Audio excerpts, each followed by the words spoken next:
سلام قولا من رب رحيم. நிகரில்லா அன்புடையோன் இறைவனிடமிருந்து சாந்தி நிலவட்டும் என்று முகமன் கூறப்படும். எல்லா புகழும் புகழ்ச்சியும்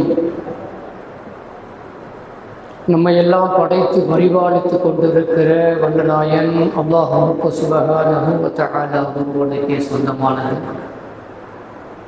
அந்த ஈடில்லா இறையோனின் அருளும் சாந்தியும் கருணையும் இந்த அகிலத்திலே அருள் நெறியை கொடுத்து மக்களை அறத்தோடு வாழ்வதற்கு அல்லாஹின் அருள்முறையை பெற்றுத்தந்த அண்ணல் நபியுல்லா ஸல்லல்லாஹு அலைஹி வஸல்லம் அன்னவர்களின் மீதும் அன்னவர்களின் எல்லா சொற்களையும் செயல்களையும் தங்களது வாழ்க்கையிலே முழுமையாக ஏற்று அப்படியே பின்பற்றி ஒழுகிய அன்னவர்களின் தோழர்கள், குடும்பத்தார்கள், தாபியங்கள், தபஅ தாபியங்கள், இமாம்கள், முத்தகீன்கள், நல்லோர்கள் நம் எல்லோர்களின் மீதும் என்றென்றும் நிலைத்து நின்றிடுக, செறிந்திடுக, பொழிந்திடுக. அன்பிற்கினிய அல்லாஹுடைய நல்லடியார்களே, உலகம் முழுக்க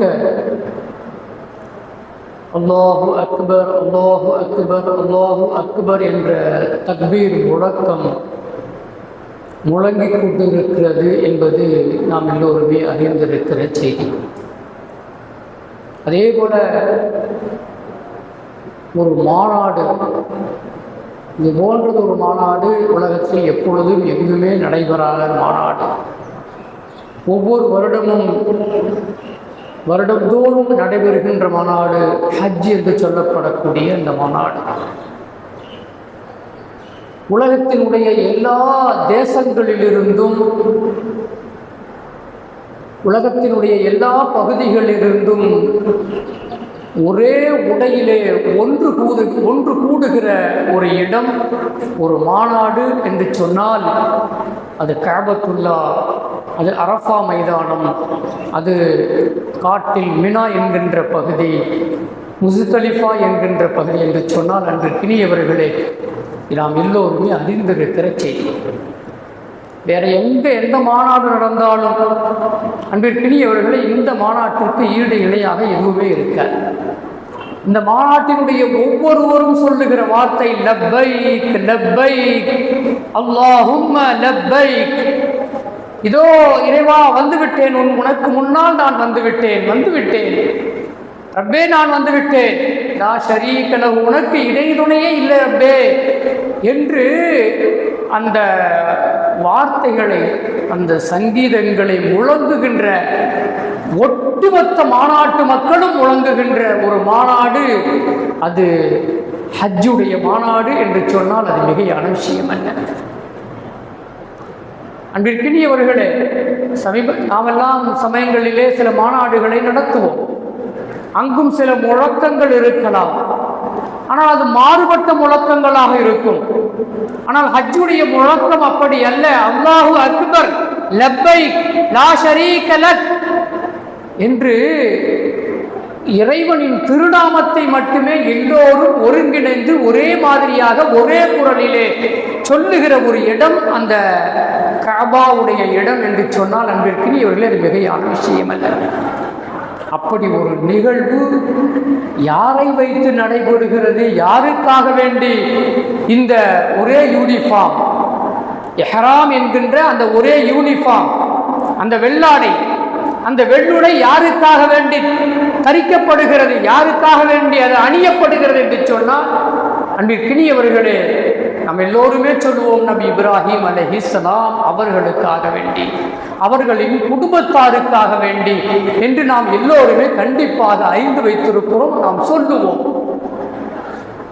அன்பிற்கினியவர்களே, அந்த நபி இப்ராஹிம் அலைஹிஸ்ஸலாம் அவர்களுடைய தியாகம் என்ன, நம்முடைய தியாகம் என்ன? அந்த இப்ராஹிம் அலைஹிஸ்ஸலாமுடைய குடும்பத்தாருடைய தியாகம் என்ன, நம்முடைய தியாகம் என்ன என்பதை நாம் ஒரு கணம் சிந்திக்க வேண்டும் என்பதுதான் இந்த ஜும்ஆ நாளினுடைய முறையாக இன்ஷா அல்லாஹ் நாம் ஆக்கிக் கொள்ளுகிறோம். குர்ஆன்ல பாருங்க, 69 இடங்கள்ல, குர்ஆன்ல 69 இடங்கள்ல நபி இப்ராஹிம் அலைஹிஸ்ஸலாம் அவருடைய பெயரை அல்லாஹ் பயன்படுத்துறான். அதே போல 35 இடங்களில நபி இப்ராஹிம் அலைஹிஸ்ஸலாம் அவர்களை புகழ்ந்து வசனங்களை சொல்லி இருக்கிறார். 35 இடங்கள்ல நபி இப்ராஹிம் அலைஹிஸ்ஸலாம் அவங்களை புகழ்ந்து பேசி இருக்கிறான் திருக்குர்ஆனிலே. சூரத்துல் பக்ராவிலே மட்டும், சூரத்துல் பக்ரா இருக்கு பார்த்தீங்களா, அல் ஃபாத்திஹா, ஃபாத்திஹா சூராவுக்கு அடுத்து வரக்கூடிய பக்ரா சூரா இருக்கு பாருங்க, அந்த பக்ரா சூராவிலே 15 இடங்களிலே அல்லாஹ் பேசுகிறார். நபி இப்ராஹிம் அலைஹிஸ்ஸலாம் அவருடைய பெயரை பயன்படுத்துகின்றான். ஒட்டுமொத்த குர்ஆனிலேயும் 69 இடம். இங்க சூரத்துல் பக்ராவில் மட்டுமே 15 இடத்திலே அல்லாஹ் பெயரை குறிப்பிட்டு இருக்கிறான். அப்படிங்கிறது அன்பிற்கினியவர்களை நாம் பார்க்கிற ஒரு செய்தி. அந்த அளவுக்கு மகத்துவம் மிக்கவர்கள் என்பதை நாம் இங்கே சுட்டிக்காட்ட வரலாம். ரசூலுல்லாஹ்வுடைய பெயரு கூட குர்ஆன்ல எத்தனை இடங்கள்ல இருக்குதுங்க? 4 இடங்கள்ல மட்டுமே ரசூலுல்லாஹ்வுடைய பெயர் இருக்குது. அகில உலகத்தின் தலைமை, இந்த 2 உலகத்தினுடைய தலைமை, நாளை மறுமையிலும் தலைமை யாருன்னு சொன்னதான். ஆனால் ரசூலுல்லாஹ்வுடைய பெயர் இடம்பெற்றிருக்கிற எண்ணிக்கை குர்ஆனிலே 4 இடங்களில் மட்டுமே. நபி இப்ராஹிம் அலைஹிஸ்ஸலாம் இடம்பெற்றிருக்கிற எண்ணிக்கை 69 இடங்கள் என்று சொன்னால், அன்பிற்கினியவர்களே, அதற்கு பின்னால் ஏதோ ஒன்று இருக்கிறது இந்த மனித சமூகத்திற்கு அல்லாஹ் சொல்ல விரும்புகிறான் என்பதைத்தான் நாம் பார்த்தோம். அன்பிற்கினியவர்களே, நபி இப்ராஹிம் அலைஹிஸ்ஸலாம்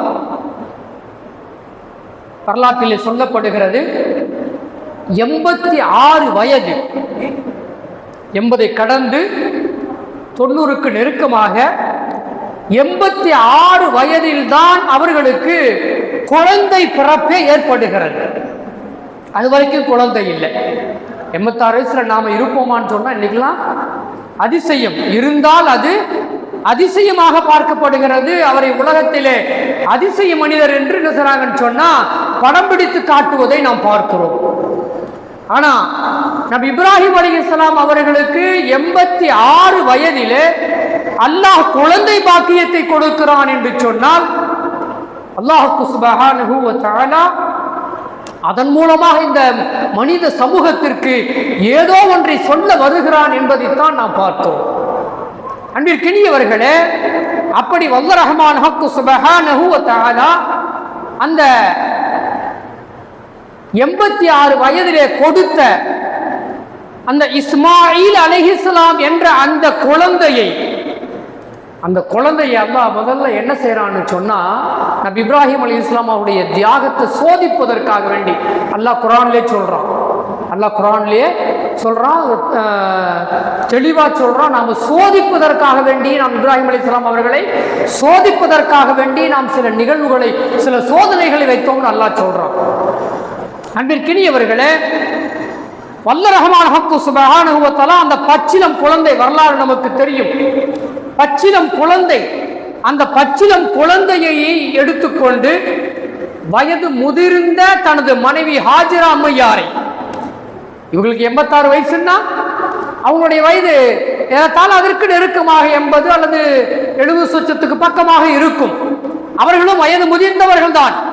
இந்த நிலையிலே அல்லாஹ் சுப்ஹானஹு வ தஆலாவுடைய உத்தரவின் அடிப்படையில் என்ன செய்யறாங்கன்னு சொன்னா, கொண்டு போய் காட்டுல விடுறாங்க. பாலைவனம், தண்ணீர் இல்லாத பாலைவனம், எங்குமே உணவு கிடைக்காத ஒரு இடம், ஒதுங்குவதற்கு நிழல் இல்லாத ஒரு இடம், கடுமையான வெயில் தாக்கக்கூடிய கடுமையான குளிர்காற்று, கடுமையான புழுதி காற்று என்று வீசிக்கொண்டிருக்கக்கூடிய அந்த பாலைவனத்தை கொண்டு போய் நபி இப்ராஹிம் அலைஹிஸ்ஸலாம் என்ன செய்றாங்கன்னு சொன்னா, தன்னுடைய மகன் இஸ்மாயில் அலைஹிஸ்ஸலாம் பச்சிலம் குழந்தை, தாயின் மடுவிலே பாலருந்தி கொண்டிருக்கிற குழந்தை, அன்பிற்கினியவர்களே, அவ்வளவு பச்சிலம் குழந்தையாக இருக்கக்கூடிய குழந்தையையும் தன்னுடைய மனைவியான அன்னை ஹாஜரா அம்மையா அவர்களையும் அழைத்து கொண்டு போய் அந்த பாலைவனத்திலே விடுகிறார். அப்போ நாம இருந்தா என்ன செய்வோங்க? அந்த புருஷன்ட்ட சண்டை போடுவையோ, எங்கேயா கொண்டாந்து விட்டுட்டு போற, எதுக்கியா இந்த தண்டனை, ஏன் இப்படி எல்லாம் பண்ற, நான் என்ன தப்பு பண்ணுனேன், ஏன் இந்த கொடுமையை செய்யற, இதெல்லாம் உனக்கு அடுக்குமா? ரப்பே ரப்பிடத்தை கரவேந்துவோம். நம்முடைய பெண் மக்களை செய்வாங்க. அன்பிற்கினியவர்களே, அது இயல்பான ஒன்று, இயல்பான மனிதனுடைய இயல்பான ஒன்று.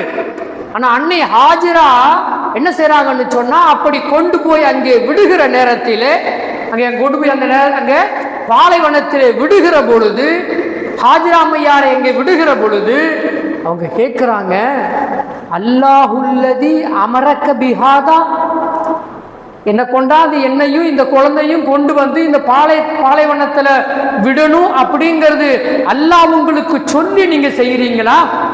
அல்லாஹுதான் உங்களுக்கு கட்டளை இட்டானா? அந்த கட்டளையின் அடிப்படையில் தான் எங்களை கொண்டு வந்து இந்த பாலைவனத்தில் எங்களை விட்டிருக்கிறீர்களா கேட்கிறாங்க. அப்படி கேட்ட உடனே நபி இப்ராஹிம் அலைஹிஸ்ஸலாம் அங்க விட்டுட்டு திரும்பி அப்படி போற நேரத்துல பதில் சொல்றாங்க. திருமணம் சொல்றாங்கன்னா, ஆமாம் அல்லாஹ்வுடைய உத்தரவு, ஆமாம் அல்லாஹ்வுடைய உத்தரவு என்று பதில் சொன்ன உடனேயே இப்ப உடனே அன்னை ஹாஜிரா அம்மையார் சொல்றாங்க, நம்ம பிள்ளை நம்முடைய பெண்களாக இருந்தால் அந்த அல்லாவுக்கு கண்ணு தெரியாதா? அந்த அல்லாவுக்கு கொஞ்சம் கூட இது இல்லையா, இரக்கம் இல்லையா? இந்த பாலைவனத்தை கொண்டாந்து விட சொல்லணுமா? எங்கேயாவது மக்கள் இருக்கிற இடத்துல, மக்கள் நடமாடுற இடத்துல விட சொல்லியிருந்தா கூட பரவாயில்லையே அப்படிலாம் நம்ம பேசுவாங்க. பேசுறதுக்கான இயல்பு இருக்கு, வாய்ப்பு அதுதான் இயல்பு. ஆனா இவங்க சொன்னாங்க, அப்படியா? அப்படின்னா அல்லாஹ் எங்களை கைவிடவே மாட்டான்.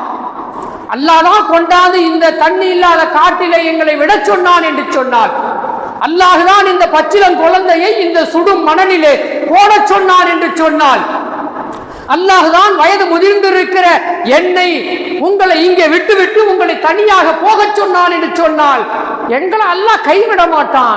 நம்பிக்கை இருக்கிறது, நீங்க போங்க, கிளம்புங்க, போயிட்டு வாங்க, போங்க. யார் சொல்றதுங்க? அன்னை ஹாஜிரா சொல்றாங்க. அன்பிற்கினியவர்களே, இந்த தியாகம் நம்மிடத்தில் இருக்கிறதா? பாலைவனம் விட்டு விட்டு நபி இப்ராஹிம் அலைஹிஸ்ஸலாம் அவங்க அங்க நின்று துஆ செய்றாங்க. அங்க நின்று துஆ செய்றாங்க.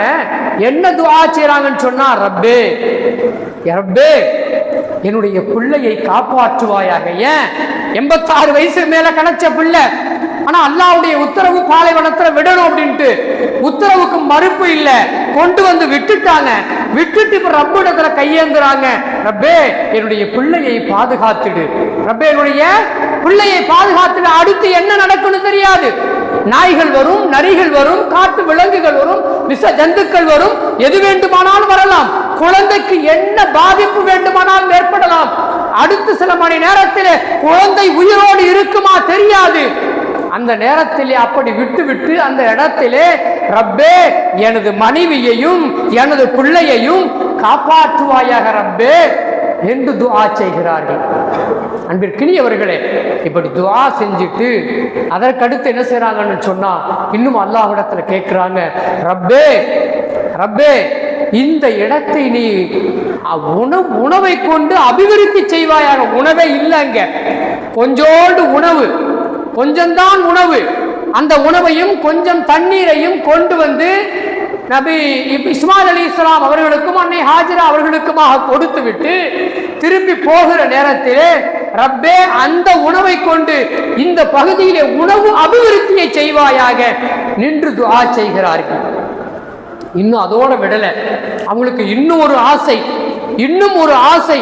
என்ன ஆசைன்னு சொன்னா, ரப்பே இந்த பகுதியில் மக்கள் குடியேறுகிற பகுதியாக, மக்கள் வந்து இந்த இடத்திலே குடியேறுவதற்கு விரும்புகின்ற பகுதியாக, கிடைக்காம அங்க வந்து குடியேறது இல்லை, வேற வழி இல்லை, அங்கதான் குடியிருக்கணும் அப்படி இல்லை. மக்கள் நான் அந்த இடத்திலே குடியிருக்க வேண்டும், அப்படி எனக்கு ஒரு இடம் வேண்டும் என்று சொல்லி மக்கள் விரும்பி வரக்கூடிய ஒரு இடமாக ரப்பே அந்த இடத்தை ஆக்குவாயாக என்று சொல்லி, அன்பிற்கினியவர்களே, நபி இப்ராஹிம் அலைஹிஸ்ஸலாம் அவர்களும் திரும்பி செல்ல போகிற நேரத்திலே இந்த துஆக்களை செய்துவிட்டு திரும்பி பார்க்காமல் அப்படியே போகிறார்கள். இங்கே கொஞ்சம் நினைத்து பாருங்கள், இந்த தியாகத்தை நாம தியாகம் பண்றோமா? அன்பிற்கினியவர்களே, எந்த ஆசாபாசங்களையாவது நம்மால் தியாகம் செய்ய முடிகிறதா? நான் ஒன்றுக்கு அடிமையாகிவிட்டேன், நான் ஏதோ ஒன்றுக்கு அடிமையாகிவிட்டேன், என்னால் அதிலிருந்து வெளிவர முடியவில்லை, அந்த ஆசையை என்னால் விட முடியவில்லை. காரணம் என்ன? ரப்பி, அன்பிற்கினியவர்களே, இப்ராஹிம் அலைஹிஸ்ஸலாம் அவர்கள் இருந்த அந்த ஈமான் என்னிடத்தில் இல்லை. அன்னை ஹாஜிரா அவர்களிடத்தில் இருந்த அந்த நம்பிக்கை, எப்படியும் அல்லாஹ் என்னை காப்பாற்றுவான், கைவிட மாட்டான்,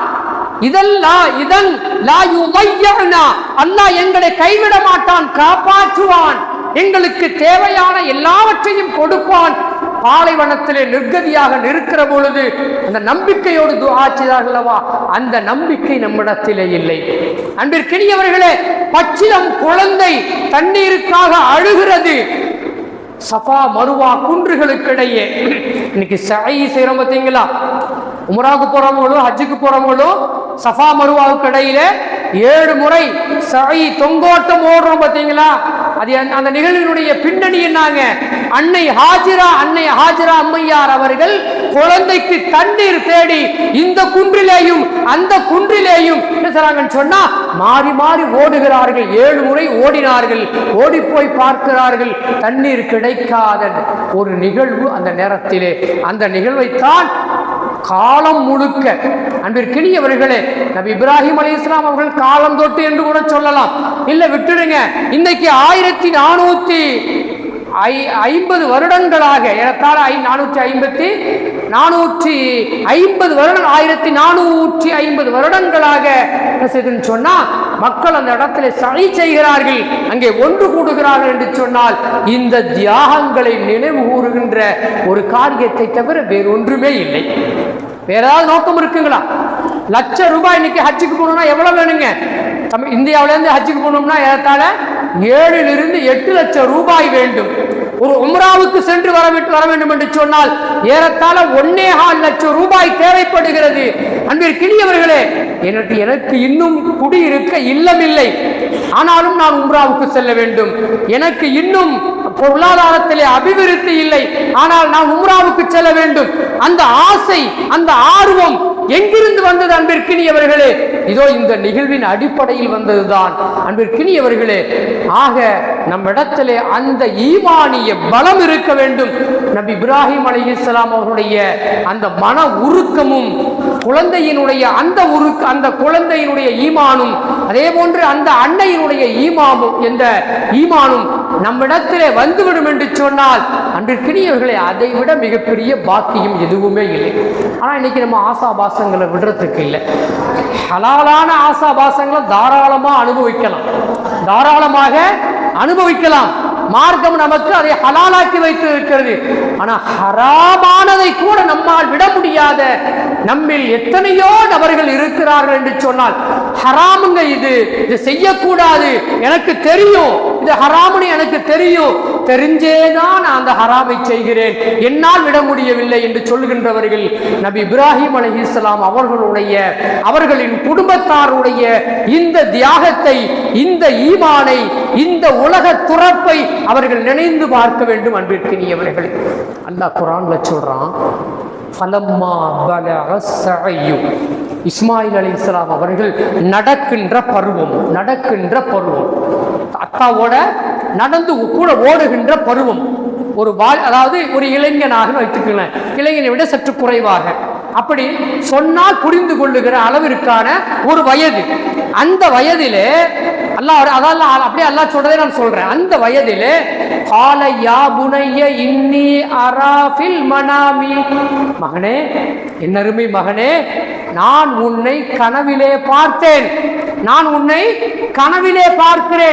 எப்படி பார்த்தேன்? அன்னி அதுபஹுக, உன்னை அறுப்பதாக நான் பார்க்கிறேன். கழுத்திலே கத்தியை வைத்து நான் தான் உன்னை அறுக்கிறேன். அப்படி ஒரு கனவை நான் பார்த்திருக்கிறேன். ஃபன்துர் மாதா தரா, மகனே, இதை பற்றி உன்னுடைய கருத்து என்ன? நீ என்ன சொல்ல போகிறாய்? இதை பற்றி நீ என்ன சிந்திக்கிறாய்? என்ன யோசனை செய்கிறாய் என்று மகனிடத்திலே சொன்ன மாத்திரத்திலே மகன் சொன்னார், இது அல்லாஹ்வுடைய உத்தரவா? நடக்கிற வயசுங்க, இந்த பிள்ளை வயசு மாறி நடக்கிற வயசு.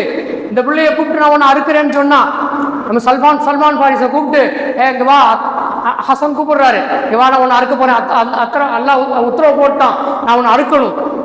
நம்ம சல்மான் ஃபாரிஸ் என்ன சொல்லுவாருங்க, இந்த அத்தாவுக்கு வேலை இல்லை, இந்த அத்தாவுக்கு போங்கத்தா, வேலையை பாருங்கத்தா சொல்லிட்டு போய்கிட்டே இருப்போம் பிள்ளை. அன்பிற்கினியவர்களே, நபி இஸ்மாயில் அலைஹிஸ்ஸலாம் அவர்கள் கேட்ட வார்த்தை என்னன்னு சொன்னா, அல்லாஹுடைய உத்தரவா? எப்படி அன்னை ஹாஜிரா அவர்கள் இது அல்லாஹுடைய உத்தரவா என்று கேட்டார்களோ, அதே போன்று மகனும் கேட்கிறார், இது அல்லாஹுடைய உத்தரவா? அல்லாஹுடைய உத்தரவு என்று சொன்னால் நீங்கள் நிறைவேற்றுங்கள். அன்பிற்கினியவர்களே, 37வது அத்தியாயத்திலே நீங்க எடுத்து பாருங்க, 102வது வசனம். அதுக்கு முன்னால சில விஷயங்கள் அல்லாஹ் பேசணும். நபி இப்ராஹிம் அலைஹிஸ்ஸலாம் அவங்கள பத்தியே பேசிக்கிட்டு வர்றோம். பின்னாடி சில வசனங்கள்ல தொடர்ந்து என்ன செய்யறான்னு சொன்னா அல்லாஹ் பேசுகிறான். எடுத்து நீங்க தர்ஜுமாவை படிச்சு பாருங்க. அன்பிற்கினியவர்களே, அப்படி கேட்ட உடனே அவங்க சொன்னாங்க, அறுத்துருங்க, அல்லாஹ் உத்தரவுன்னா அறுத்துருங்க, பரவாயில்ல. தந்தை இடத்திலே அப்படி சொல்லிவிட்டு தயாராகி விட்டார் பிள்ளை. தாய் இடத்திலே சென்று இணைச்சாங்கன்னு சொன்னா இந்த காரியத்தை சொல்லிவிட்டு வருகிறார்கள் என்பதை பார்க்கிறோம். தாயை அனுப்பி வைக்கிறாங்க. அல்லாஹ்வுடைய உத்தரவுனா போங்க, அருங்க, நாம என்ன பண்ண முடியும்? வயசான காலத்துல 86 வயசுல கிடைச்ச பிள்ளை, இந்த பிள்ளைய அல்லாஹ் குர்பானி கொடுக்கணும்னு சொல்றான், கூட்டு போய் கொடுங்க, பரவாயில்ல. இந்த தியாகம் நம்ம இடத்திலே வருகிறதா? அன்பிற்கினியவர்களே, இது மாதிரியான தியாகம் நமக்கு வேண்டாம். பிள்ளைய குர்பானி கொடுக்கிற தியாகம் நமக்கு வேண்டாம். அன்பிற்கினியவர்களே, குறைந்தபட்சம் ஹராமை விடுகிற அந்த தியாகம் நம்ம இடத்திலே வர வேண்டுமா இல்லையா? குறைந்தபட்சம் ஹராமான காரியங்கள் என்னிடத்திலே இருக்கிறது, கண்டிப்பாக என்னிடத்தில் இருக்கிறது என்பது எனக்கு தெரியும். அதை நான் விட வேண்டுமா இல்லையா? அந்த தியாகத்தை செய்ய கூட என்னுடைய ஈமானிலே வலிமை இல்லை என்று சொன்னால், அன்பிற்கினியவர்களே, நாம் யோசனை செய்து பார்க்க வேண்டிய நிலையிலே இருக்கிறோம். பாருங்க, காட்டுக்கு கொண்டு போயிட்டாங்க. காட்டில் மினாங்கிற இடம், அங்க ஒரு கொண்டு போய் மகனை படுக்க வைக்கிறதுக்கு முன்னாடி மகன் சொல்றாரு, இங்கதான் வச்சு அறுக்க போறேன் அப்படின்னு சொல்லும் பொழுது, அறுத்துருங்க, ஆனா ஒண்ணு செய்யுங்க, கயிறு எங்கேயாவது இருக்கான்னு பாருங்க. கயிறு இருக்கான்னு பார்த்துட்டு என் கையை பின்பக்கமா கட்டிடுங்க. சொல்றது யாருங்க? அந்த மகன் சொல்லுகிறார். அந்த பிள்ளை சொல்லுகிறார், என்னுடைய கையை கட்டிவிடுங்கள், நான் மிரண்டு ஓடிவிடக் கூடாது அல்லவா, நான் எழுந்து மிரண்டு ஓடிவிடக் கூடாது அல்லவா, நானும் பிள்ளைதானே, சமயங்களில் எனக்கும் கூட பயம் வரலாம் இல்ல, எனது கையை கட்டி விடுங்கள், கயிறு கொண்டு எனது கையை கட்டுங்கள். அந்த பிள்ளை சொல்லுகிறார். இன்னும் சொன்னார், அது மட்டுமல்ல, என்ன செய்யுங்கன்னு சொன்னா, என்னை நீங்கள் முகம் குப்புற நீங்கள் வீழ்த்துங்கள், நான் பார்க்க வேண்டாம், அறுக்கும் போது இப்படி வச்சு என்ன அறுக்காதீங்க, முகம் குப்புற என்ன செய்யுங்கன்னு சொன்னா, நீங்கள் கீழே என்னை முகம் குப்புற கவிழ்த்து விடுங்கள், கத்தியை போய் நல்லா தீட்டிக்கிட்டு வாங்க, கத்தி கையில் வச்சிருக்கிற கத்தியை அறுக்கும் போது வேகமா அறுத்துறணும், கத்தியை போய் தீட்டிக்கிட்டு வாங்க. மகன் சொல்லுகிறார், உங்களுக்கு கையில இருக்கிற கரத்தில இருக்கிற அந்த கத்தியை நீங்கள் நன்கு தீட்டிக் கொண்டு வாருங்கள், மிக விரைவாக நீங்கள் அறுத்து விட வேண்டும். இல்லைன்னு சொன்னா, நீங்க கத்தியை அறுக்கலன்னு சொன்னா உங்களுக்கும் என் மேல பாசம் வந்துடும், நீங்க விட்டுட்டு போயிடுவீங்க, ரப்புடைய கடமையை நிறைவேற்றாம விட்ட குற்றம் உங்க மீது வந்துடும் தந்தையே, எனவே கத்தியை நன்கு தீட்டிக் கொள்ளுங்கள் சொல்லிட்டு கடைசியா சொல்றாங்க, என்னுடைய ஒரே ஒரு ஆசை, என்ன ஆசைன்னு சொன்னா, என்னுடைய தாயாருக்கு என்னுடைய கடைசி சலாமை சென்று எத்தி வைத்து விடுங்கள், இதை அறுத்துட்டு என்னுடைய தாய்க்கு போய் நான் சலாம் சொன்னேன்னு சொல்லிடுங்க. இந்த நிகழ்வை அப்படியே கொஞ்சம் கற்பனை செய்து பாருங்கள். அப்படியே கொஞ்சம் உள்ள உருக்கத்தோடு கண்கள் எல்லாம் கண்ணீர் வடிக்கும். கண்டிப்பாக இதையே காட்சிப்படுத்தி காட்டுவோம் என்று சொன்னால், நான் சொல்லுகிற இந்த வார்த்தைகளை நபி இப்ராஹிம் அலைஹிஸ்ஸலாம் அவர்களும் அன்னை ஹாஜிரா அவர்களும் நபி இஸ்மாயில் அலைஹிஸ்ஸலாம் அவர்களுமாக நடந்த இந்த நிகழ்வுகளை ஒரு காட்சிப்படுத்தி ஒரு காணொளியாக காட்டுகிற பொழுது நம்முடைய கண்கள் எல்லாம் கண்டிப்பாக கண்ணீரை வடிக்கும். அப்ப அவர்களின் நிலை என்னவாக இருந்திருக்கும்? அங்கே அவர்களின் நிலை என்னவாக இருந்திருக்கும்? இவ்வளவு தியாகங்களை ரப்புக்காக வேண்டி செய்வதற்கு முன் வருகிறார்கள். ஆனால் ஹராமை விடுவதற்கு எனக்கு மனசு இல்லையே, ஹராமை விட்டு விடுவதற்கு எனக்கு மனது வரவில்லையே என்று சொன்னால், அதை கூட என்னால் தியாகம் செய்ய முடியவில்லை என்று சொன்னால், என்னங்க ஈமான்? நம்முடைய ஈமான் என்ன ஈமானாக இருக்கும் என்று நாம் எண்ணி பார்க்க வேண்டிய நிலையிலே இருக்கிறோம். அன்பிற்கினியவர்களே, பாருங்க, ஷைத்தான் சூழ்ச்சிக்காரன், நமக்கெல்லாம் தெரியும். ஷைத்தான் என்பவன் அல்லாஹ்கிட்ட சபதமிட்டுட்டே வந்திருக்கிறான், அடியார்களை நான் வழி கொடுப்பேன், எனக்கு உத்தரவு கொடுறா அல்லாஹ்ட்ட உத்தரவு வாங்கிக்கிட்டே வந்திருக்கிறான் ஷைத்தான். நபி இப்ராஹிம் அலைஹிஸ்ஸலாம் அவங்க தன்னுடைய மகனை அறுத்து பலியிட போகிற அந்த நேரத்திலே வழியிலே சைத்தான் வருகின்றான். அவன் தான் வழிகெடுப்பவனாச்சு. எப்பயுமே நல்லது நடந்துடக்கூடாது அல்லவா? அங்கே வருகின்றான், இடைமறிக்கின்றான். அவர்கள் என்ன பண்றான்? தந்தையும் மகனையும் இடைமறிக்கின்றான். நபி இப்ராஹிம் அலைஹிஸ்ஸலாம் அவர்கள் என்ன செய்றாங்கன்னு சொன்னா அவனை முந்த முற்படுகிறார்கள். அவனை பின்னால தள்ளிட்டாயே, போ சைத்தானே போயிடு, உள்ள எண்ணத்தை போடுறான். அல்லாஹ் மகனை அறுக்க போறியா, மகனை அறுக்க போகிறாயா, மகனுடைய உள்ளத்தை போடுறான். உன் அத்தா ஒன்னு அறுக்க போறாரு, உள்ளத்தை கொண்டாந்து போட பார்க்கிறான். நபி வரலாறுல சொல்லப்படுகிறது, நபி இப்ராஹிம் அலைஹிஸ்ஸலாம் அவர்கள் ஷைத்தானை முந்திவிட்டார்கள். அவன் போடுகிற எண்ணங்களை துச்சமாக தூர தூக்கி எறிந்து விட்டு அந்த மினா என்ற காட்டிற்கு அவர்கள் தொடர்ந்து செல்வதற்காக போய்கிட்டே இருந்தாங்க. இப்போ ஜிப்ரீல் அலைஹிஸ்ஸலாம் அவர்கள் அங்கே வருகை தருகிறார்கள். ஜிப்ரீல் இஸ்லாம் அவங்க அங்கே வருகை தந்து நபி இப்ராஹிம் அலைஹிஸ்ஸலாம் அவர்களை ஜம்ரத்துல் அங்க வந்து என்ன செஞ்சாங்கன்னு சொன்னா, வேகமா நீங்க நடங்க, போங்க, காட்ட மினாயிர இடத்துக்கு நீங்க போகணும், போங்க அப்படின்னு சொல்லுகிற பொழுது ஜம்ரத்துல் அகபா என்று சொல்லப்படக்கூடிய, அதாவது கல்லெறியக்கூடிய அந்த இறுதி இடம், கல்லெறிகிறாங்க அதனுடைய இறுதி இடம் ஜம்ரத்துல் அகபான்னு சொல்லப்படும். அந்த இடத்துல என்ன செய்றாங்கன்னு சொன்னா 7 பொடி கற்களை பொறுக்கி எடுக்கிறாங்க. கல்லை சைத்தானை என்ன செய்றாங்க, தூர தூக்கி வீசுறாங்க. சைத்தானை ஓடிப்போன்னு சொன்னா தூக்கி வீசுகிறார்கள். அதற்கடுத்து அங்கிருந்து நடக்கிறார்கள். மீண்டும் இடைமறிக்கின்றான், மீண்டும் சைத்தான் இடைமறிக்கின்றான். இப்பொழுதும் அவனை தூர போ என்று சொல்லி தள்ளிவிட்டு அவனை முந்திவிட்டு வருகிறார்கள். திரும்பவும் மீண்டும் 7 கற்களை எடுத்துக்கொண்டு ஜம்ரத்துல் உஸ்தா என்று சொல்லப்படக்கூடிய அங்கேதான், அந்த இடத்திலே தான் ஜம்ரத்துல் உஸ்தா என்று சொல்லப்படக்கூடிய இடத்திலே, அங்கேயும் கல்லெறி இந்த இடம் நடுப்பகுதி, அந்த இடத்துல 7 கற்களை மீண்டும் எறிகிறார்கள். ஹஜ்ஜுக்கு போறவங்கலாம் கல் எறிகிறாங்க அல்லவா, இந்த பின்னணி தான் அன்பிற்கினியவர்களே. இந்த பின்னணியில் தான் கற்களை ஹாஜிகள் எல்லாம் எரிந்துவிட்டு சைத்தானை விரட்டிவிட்டு வருகிறார்கள் என்பதை நாம் பார்க்கிறோம் அன்பிற்கினியவர்களே. ஆக சைத்தான் இடைமறிக்கிற பொழுதும் கூட பொடி கற்களை எடுத்து சைத்தானை விரட்டினார்களே தவிர சைத்தானின் ஊசலாட்டத்துக்கு இடம் கொடுத்து விடவில்லை என்பதுதான் அன்பிற்கினியவர்களே அவர்களின் ஈமானின் வலிமையாக நாம் பார்த்தோம். சைத்தான் நம்ம உள்ளத்துல போடுவான், ஒரே ஒருத்தரை கொஞ்சம் உள்ள விட்டு பாரு, ஒரே ஒருத்தரை தான் ஒரே ஒரு மிடரு விடு, அவளைத்தான் அப்புறம் வேண்டாம் அப்படின்னு சொல்லுவான். நம்ம உள்ள விட்டோம், அப்புறம் பார்த்தா டோட்டலா அடிமையாகி போட்டுக்கிறோம். ஒரே ஒரு முறைதான் இழுத்து பாரு, அடிச்சு பாரு, சைத்தான் சொல்லுவான். அடிச்ச உடனே அப்புறம் ஒரு பெரும் கூட்டத்தோட நம்ம செய்வான், எல்லாம் ஒன்னா சேர்ந்துக்கிட்டு நல்லா இழுத்து புகைய. அது மாதிரி போதைக்கு நம்மெல்லாம் அடிமையாகி போடுறோமா இல்லையா? இளைஞர்கள் அன்பிற்கினியவர்களே, வருத்தத்தோடு நான் பதிவு செய்ய வேண்டிய விஷயம், பள்ளிக்கு அருகாமையிலேயே இது போன்ற அனாச்சாரங்களை, சைத்தானிய செயல்களை கொஞ்சம் கூட தியாக மனப்பான்மை இல்லாமல், உன்னை வேற தியாகம் பண்ண சொல்லல, உன் காசு பணத்தை கொடுன்னு கேட்கல, வேற நீ ஊரா போன்னு ஒன்னு சொல்லல, வேற தியாகம் எதையும் சொல்ல, உங்க அம்மா விட்டுடுவான்னு சொல்லல, உங்க அத்தாவை விட்டுடுவான்னு சொல்லல, உன் குடும்பத்தை விட்டுடுவான்னு கூப்பிடல. வேணாம்பா, இந்த ஹராம் வேண்டாம், இந்த மது வேண்டாம், இந்த கஞ்சா வேண்டாம், இந்த போதை வேண்டாம், இந்த பழக்க வழக்கங்கள் வேண்டாம், விட்டுட்டு வான்னு சொன்னா நம்மளால விட முடியலையே. நம்முடைய ஈமான் என்ன ஈமானாக இருக்கிறது என்பதைத்தான் நபி இப்ராஹிம் அலைஹிஸ்ஸலாம் அவருடைய குடும்பத்தினுடைய இந்த நிகழ்வை சொல்லி காட்டி நாம் எதிர்பார்க்கிற ஒன்றாக இருக்கிறது. அன்பிற்கினியவர்களை பாருங்க, நபி இப்ராஹிம் அலைஹிஸ்ஸலாம் அவங்க இப்படி பல தியாகங்களை செய்திருக்கிறார்கள் என்பது நாம் பார்க்கிற வரலாறு. தூக்கி நெருப்புல போட்டான், வரலாறு நமக்கு தெரியும். ஒட்டுமொத்த ஆடையையும் களைந்து விட்டு, ஒட்டுமொத்த ஆடைகளையும் களைந்து கடைசியில் நமுருது எங்க தூக்கி போட்டாங்க? ஒரு மிகப்பெரிய நெருப்பு குண்டத்திலே போடுகிறான்.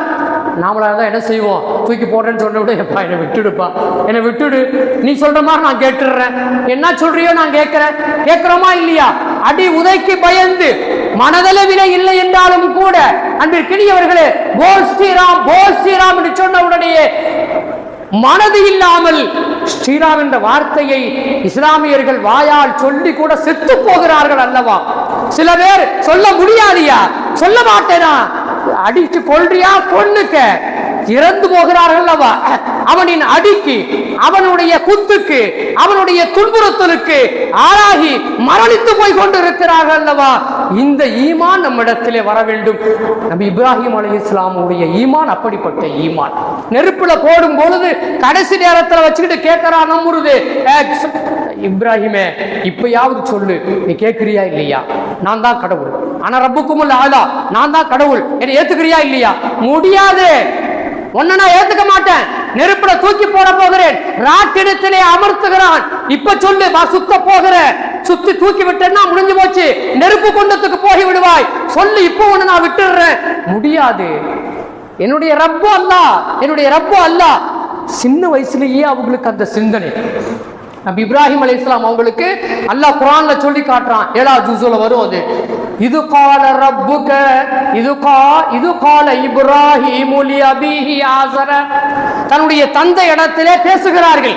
அந்த நிகழ்வை அல்லாஹ் சொல்லி காட்டுறான். என்ன தந்தையே, நீங்க போய் சிலை செய்றீங்க, சிலையை விற்கிறீங்க, அதை போய் வித்துட்டு வியாபாரம் பண்ணி அதன் மூலியமா வரக்கூடிய வருமானத்தை வச்சுட்டு சாப்பிட்டு இருக்கீங்களே, இது என்ன, இது வணங்கத்துக்கு தகுதியானதா? இப்படிலாம் நீங்க செய்யலாமா? தந்தையை எதிர்த்து தாவா செய்தார்கள் சிறு பிராயத்திலே. சின்ன வயசா இருக்கும் போது அவர் சொன்னாரு, அடிச்சு பிச்சு போடுவேன், அடிச்சு பிச்சு எடுத்து போடுவேன், சொன்னதை செய்யி, போ, தூக்கிட்டு போ, கொண்டு போய் இந்த சிலைகளை ஊர்ல போய் வித்துட்டு வா, போ, கொண்டு போய் என்ன பண்ணுவாருன்னு சொன்னா எல்லாத்தையும் குப்புற போட்டு உடச்சு தூக்கி போட்டு வெறும் கூடையா வீட்டுக்கு வருவார். இந்த தியாகம், சிறு வயதிலேயே அந்த தியாகம் அன்பிற்கினியவர்களை இன்னும் பார்க்கிறார். நட்சத்திரங்களை அல்லாஹ் குர்ஆன் சொல்றான், நட்சத்திரங்களை பார்க்கிறார். நட்சத்திரங்களை பார்க்கிற பொழுது இது கடவுளாக இருக்குமோ என்ற சிந்தனை வருகிறது. அடுத்து பார்த்தா இல்ல, ஃபலம்மா அஃபல காலலா உஹிப்புல் ஆஃபிலின், அது மாறுகிறது.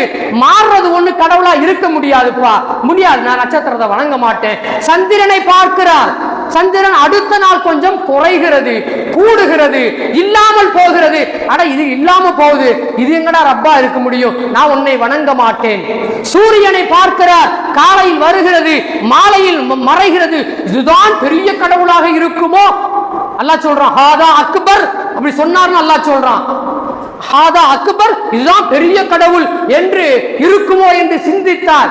மறைஞ்சு போச்சு, இருட்டு வந்துருச்சு. அடப்போ, நீயும் கடவுளா இருக்க முடியாது. இப்படி கடவுள் சிந்தனை சிறு வயதிலேயே நபி இப்ராஹிம் அலைஹிஸ்ஸலாம் அவர்களுக்கு வந்திருக்கிறது என்று சொன்னால் நம்முடைய ஈமானை, நம்முடைய அல்லாஹ் நமக்கு அல்லாஹ்னு காட்டி கொடுத்தாச்சு. குர்ஆன் வந்துருச்சு, ஹதீஸ் வந்துருச்சு, நம்முடைய வாழ்க்கை என்னவா இருக்கணும் எல்லாம் நமக்கு காட்டி கொடுக்கப்பட்டு விட்டது.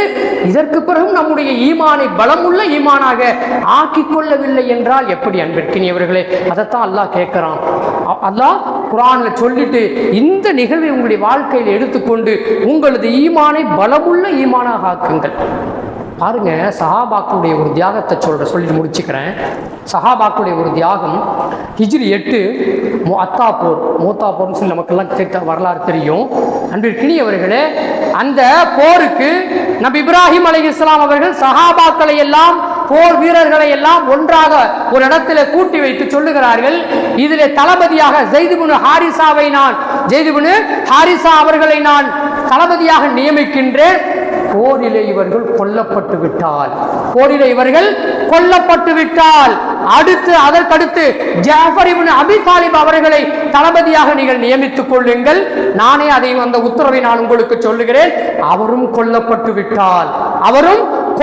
விட்டால் அப்துல்லாஹ் இப்னு ரவாஹா என்ற தோழரை நீங்கள் தளபதியாக ஆக்கிக் கொள்ளுங்கள். அவரும் கொல்லப்பட்டு விட்டால், 3 பேத்த சொன்னாங்க. 3 பேத்துமே முன்னறிவிப்பு என்னாங்க? போரிலே தளபதியாக இவர்கள் இருப்பார்கள். இருப்பதோடு மட்டுமல்ல, 3 பேரும் போரிலே கொல்லப்பட போகிறார்கள் என்பது முன்னறிவிப்பு. அன்பிற்கினியவர்களே, 4வதாக சொன்னார்கள், இந்த 3 பேரும் கொல்லப்பட்டுட்டா தமக்கு விருப்பமானவர்கள் நீங்க ஒன்னா சேர்ந்து ஒருத்தரை தளபதியாக நியமித்துக் கொண்டு போரிலே நீங்கள் என்ன செய்யுங்க, போரிட்டு வெற்றி கண்டு வாருங்கள் சொல்லி அனுப்புறாங்க. அப்படித்தான் நடந்தது. 3 பேருமே கொல்லப்பட்டார்கள் என்பது வரலாறு. இங்க சொல்ல வருகின்ற விஷயம் என்னன்னு சொன்னா, ரசூலுல்லாஹ் முன்கூட்டியே சொல்றாங்க, அப்துல்லா ஸைத் இப்னு ஹாரிஸாவை நீங்க கொல்லப்பட போகிறீங்க, அப்துல்லாஹ் இப்னு ரவாஹ் அவர்களை நீங்கள் கொல்லப்பட போகிறீர்கள், ஜாஃபர் இப்னு அபி தாலிப் அவர்களே நீங்கள் கொல்லப்பட போகிறீர்கள். கொஞ்சம் நினைச்சு பாருங்க, போர்ல போய் நான் கொல்லப்பட போகிறேன் முன்கூட்டியே தெரிஞ்சு போனது விருப்பாடு போருக்கு போவதற்கு மனம் வருமா? தளபதி பொறுப்பை ஏற்றுக்கொள்ள மனம் வருமா? ஆனால் ஈமான், நபி இப்ராஹிம் அலைஹிஸ்ஸலாம் அவருடைய அந்த ஈமான் சஹாபாக்களிடத்தில் இருந்தது. அதனால்தான் அல்லாஹ் குர்ஆன் சொல்றான், ரலியல்லாஹு அன்ஹும் வ ரது அன்ஹு. அல்லாஹ் அவர்களை பொருந்திக் கொண்டான், அவர்கள் அல்லாஹ்வை பொருந்திக் கொண்டார்கள். அந்த பொருத்தம் தான் நம்மிடத்திலே வர வேண்டும். ஸாலிக லிமன் ஹஷிய ரப்பா. இது எப்போ வரும்? அல்லாஹ்வை நாம் பயந்தால் நம்மிடத்திலே வரும். அல்லாஹ்வை பயந்தால் நம்மிடத்திலே வரும். இல்லை என்றால் அது வராது. அன்பிற்கினியவர்களே, ஆக அல்லாஹ்வுடைய பயத்தை நம்முடைய உள்ளத்திலே உருவாக்கிக் கொள்வோம்.